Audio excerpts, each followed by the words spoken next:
Hey, so I'm gonna be going over some tips and tricks for the infamous Sugmah skip, codename Mortal Wombat Skip. I know from experience that the skip can be very daunting at first and it's pretty hard to tell exactly what you need to do. And I'm gonna say right now that there's almost no chance that you're gonna be able to go and do it first try after watching this video. This is just one of those things that you're just gonna have to practice and get a feel for on your own. Just getting those repetitions in by yourself. I'm just hoping to provide some insight into what makes the skip consistent for me so that you can have an easier time learning it and getting good at it. So the first thing I want to talk about are the best dev menu options for practicing this skip efficiently.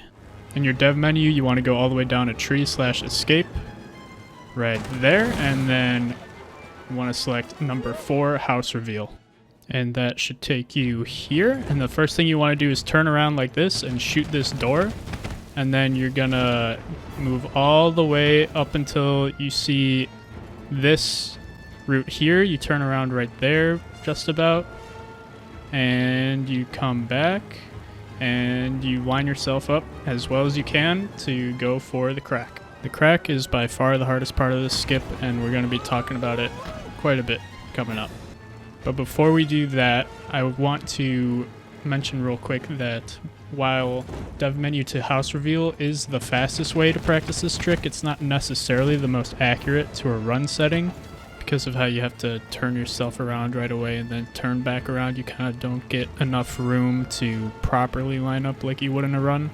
So what I would recommend is every few attempts going from house reveal, you should throw in an attempt or two going from number 2 in the tree escape menu, which is before catapult room, which puts you here.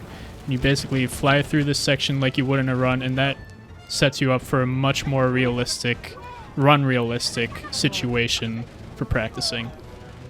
So that way you're ready for when you do this trick in runs, because you should, because it saves a ton of time. Alright, so let's get into the details. Like I said, the crack is by far the hardest part of this skip, and we're going to be spending the majority of our time here because everything that comes afterward is basically free once you know what you're doing.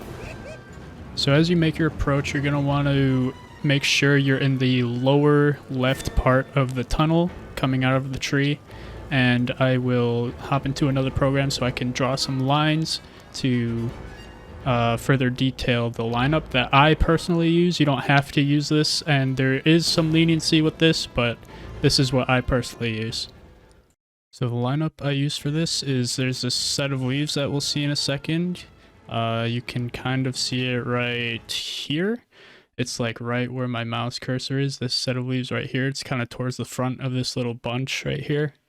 So let's see if we can get a closer view. So right as we're flying above these leaves right here, there's like a clear line you can see as you're flying over it. Kind of goes like this. Kind of. And basically as soon as you're past it, like as soon as you see air between the back of your plane and these leaves right here, like these two furthest set of leaves, is when you want to start your turn pretty much to get to the crack up here. I play the whole flying part with controller and invert vertical steering on, so this next part is going to make more sense if you have the same settings. It's what I use, so I would recommend it, but I'm also gonna talk about what this is like on keyboard later on. For the turn itself, you want to hold down right on the stick, but don't pull the stick as far as it will go. You want to kind of like half stick it for most of the turn so that you can turn relatively slowly and smoothly. It's also important that you always have the stick pulled to the right at least a little bit, so that the plane is always rolled or leaned to the right so that it's at the right angle to fit through the crack. For keyboard, I pulled up a clip of Hyper because that's what he uses, and he also seems to have non-inverted vertical steering as well. So if that's your setup, then this is a good clip for you to watch. If we take a closer look at what Hyper is doing here, it seems like he goes to our little bush here, then he aims the plane slightly lower than the crack, and then right as he's about to reach the crack is when he starts his turn, and his turn is a lot sharper because you can't really half stick it with a keyboard.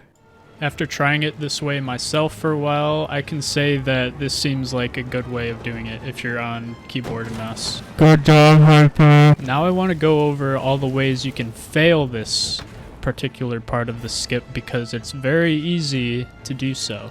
So in this clip, I believe I line up too far up towards the middle of the tunnel, and yeah, I just don't have nearly as much room or time to adjust myself, and I don't get through. Even if you line up with the bush correctly though, you can still very easily miss the crack if you don't do your turn properly. You can go too wide, you can turn too sluggishly and hit the far side of the crack, or you can turn too sharply and hit the near side of the crack, and both of those can very easily result in a death and thus a very large time loss. I think you lose like 40 seconds on each failed attempt.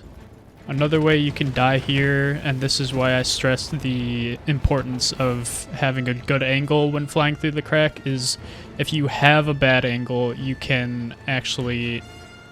You won't die right away necessarily, but you will take enough damage while flying through the crack at a bad angle to die. Here's another clip of me approaching the crack with a bad plane angle, and I just insta-die. It's worth noting here though that missing the crack by a little bit doesn't always 100% mean you're gonna die. There are some cases where, like in this clip, you can somehow still squeak through with enough HP even after scraping heavily on the side of the crack. And you can also bounce off and then just turn around, fly back up, do the setup, get the line up again, and then go for it again. And then you can get through second try without losing too much time. So basically your goal should be to get through the crack, minimizing contact with the walls of the crack. And every attempt is going to be slightly different, so you need to get good at those tiny little adjustments that you need to make as you're making the turn towards the crack. And that's something that's just going to come with time and doing it over and over again. This is something you need to practice. Okay, so now that we're past the crack, we're on to the much easier part of the skip. So the first thing you want to look out for once you're out is these leaves right in front of you. You want to go under those because they do have collision, and if you hit them, you're going to take damage and potentially die. So you want to avoid those. But that's easy enough, you just dip under them. So next up, you're going to see a line in the distance of like weird textures poking through. That's actually a square, and you're going to want to aim for the leftmost corner, and you can, I guess, line up the top of May's turret kind of, or like her bun if your May's actually not AFK. I'm pretty sure in this clip I rotate May in a second to kind of, yeah, here we go. Yeah, so if you need a visual cue, you really don't. It's a pretty big area to shoot for. So basically you fly over to this corner, and then eventually you should see a light cone pop up. There it is. Now you head straight for that. And from there, what you want to do is, as you're flying through the cone, you want to make a sharp left. There you go. And you should see Dr. Hakim in the bottom right corner. That means you got a checkpoint. That means you did it right.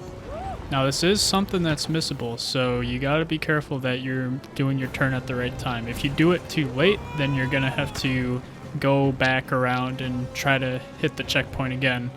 It does seem easier to miss by going too far as opposed to missing it by going too early.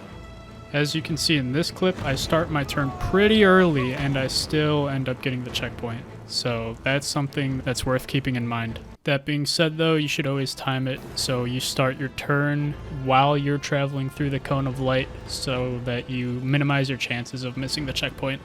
Also worth noting that it's possible to go too low to actually be able to see the cones of light, so you want to make sure you're keeping a certain level of height as you're flying towards the corner of the square so that you can see the light and then get the checkpoint from there.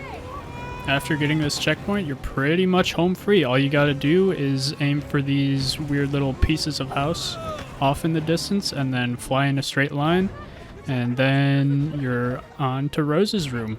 Or that's the end of your IL run, whichever. Yeah, so that's it. Now you know how to do Sugmah. Now all that's left is for you to practice using the knowledge I've just given you and get good and do it every time and go fast and speedrun and save a lot of time, okay?